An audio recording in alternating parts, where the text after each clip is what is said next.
안녕하세요. 삶의 품격을 더하는 말씀, 지혜 토크입니다. 이번에 소개해 주실 책은 제시 펜 루이스의 영을 분별하는 그리스도인인데요. 네, 반갑습니다. 이 책은 사실 오늘날 많은 분들이 직면하는 그 보이지 않는 영적 전쟁에 대한 굉장히 깊은 통찰을 주는 책입니다. 네, 맞아요. 특히 마지막 때의 가장 큰 위험이 세상적인 유혹 이런 게 아니라 오히려 영적인 것에 열려있는 신실한 신자들을 향한 영적 기만이라고 아주 강하게 경고하고 있죠. 영적 기만이요?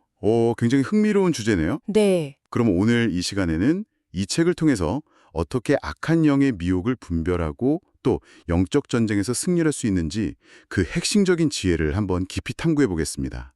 먼저 이 영적 전쟁이라는 개념부터 좀 풀어주시죠. 네.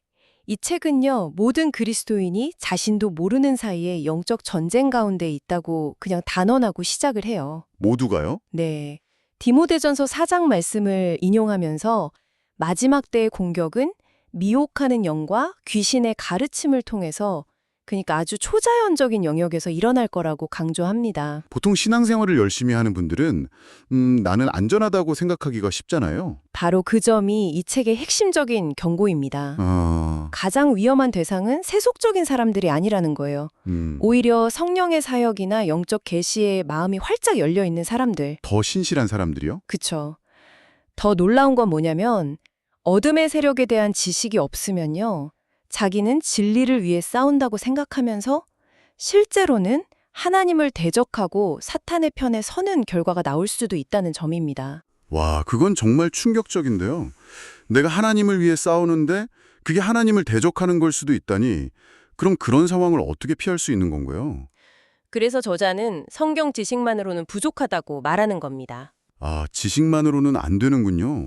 네, 성경 진리에 대한 계시와 더불어서 그 말씀을 바탕으로 초자연적인 존재와 그들의 활동을 경험하고 분별하는 지식이 반드시 필요하다고 역설하는 거죠. 알겠습니다.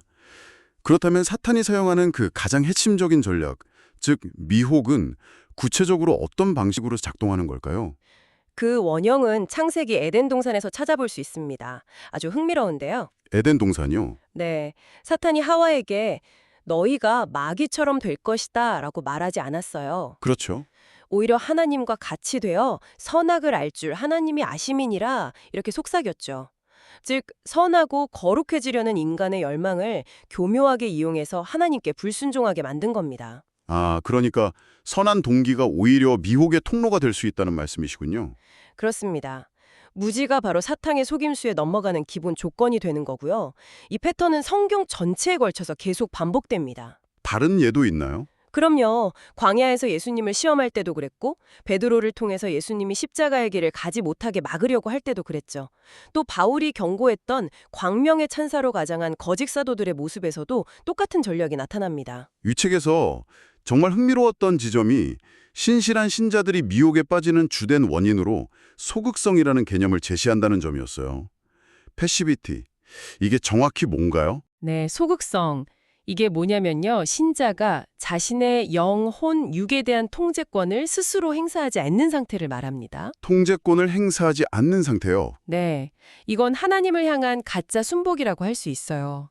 예를 들면 내 모든 능력을 하나님께 드렸으니까 나는 이제 아무것도 생각하거나 결정하지 않겠습니다. 이런 태도요. 아, 악한 영들은 바로 이 통제되지 않는 빈 공간, 이 빈틈을 파고들어서 영향력을 행사하는 겁니다. 구체적으로 어떤 오해들이 이런 소극적인 태도를 낳게 되는 걸까요? 책에서는 몇 가지 대표적인 착각을 지적하는데요.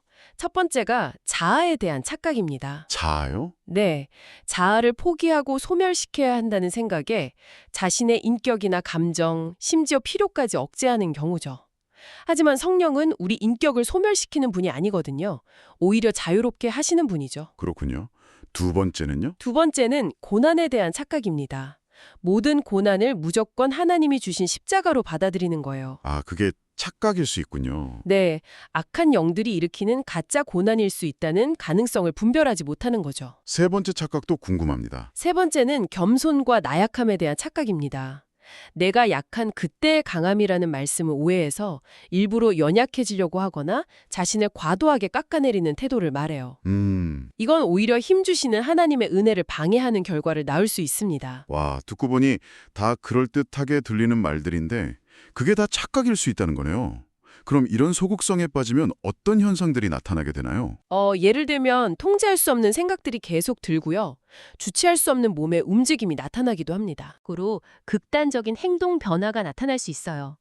평안을 파괴하려는 사탄의 소행인 거죠. 그렇다면 이 위험한 소극서의 함정에서 벗어나서 승리할 수 있는 구체적인 방법은 뭘까요? 책은 아주 명확한 길을 제시합니다. 바로 적극적인 의지의 사용입니다. 적극적인 의지요? 네.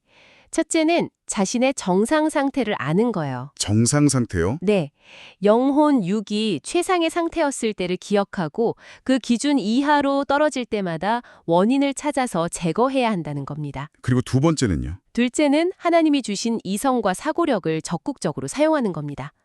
하나님은 우리를 기계처럼 다루지 않으시거든요.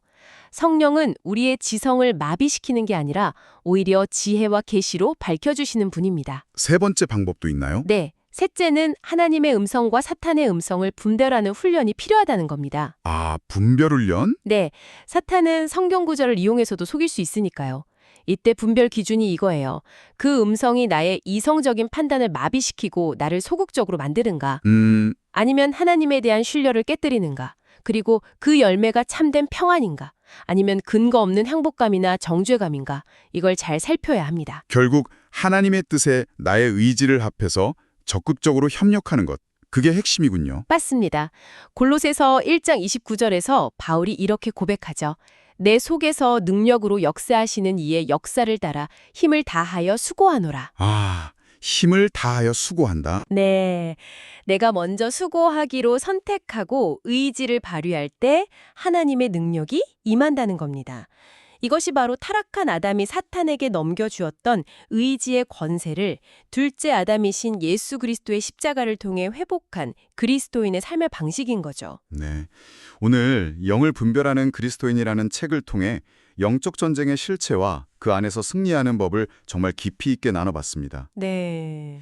핵심은 보이지 않는 영적 기만을 인식하고 소극성이라는 함정에 빠지지 않으면서 하나님의 말씀 위에서 자신의 의지와 이성을 적극적으로 사용해서 성령과 협력하는 것이었네요. 그렇습니다. 오늘 들으신 내용을 바탕으로 스스로에게 한번 질문을 던져보시면 좋겠습니다. 어떤 질문일까요? 이 책은 타락한 인간이 잃어버린 다스리는 권세를 회복하는 것이 구원의 중요한 목적이라고 말하거든요. 네. 그렇다면 한번 이렇게 생각해 보십시오. 지금 당신의 삶의 영역에서 당신의 생각과 선택 속에서 진정으로 권세를 행사하는 주체는 누구입니까? 하나님의 뜻과 연합한 당신의 적극적인 의지입니까? 아니면 다른 존재가 마음대로 활동하도록 내버려두는 미묘한 소극성입니까? 이 질문이 여러분의 삶을 더욱 능력 있게 만드는 시작이 되기를 바랍니다. 오늘 깊은 지혜 나눠주셔서 정말 감사합니다. 삶의 품격을 더하는 말씀 지혜 토크 여기서 마치겠습니다.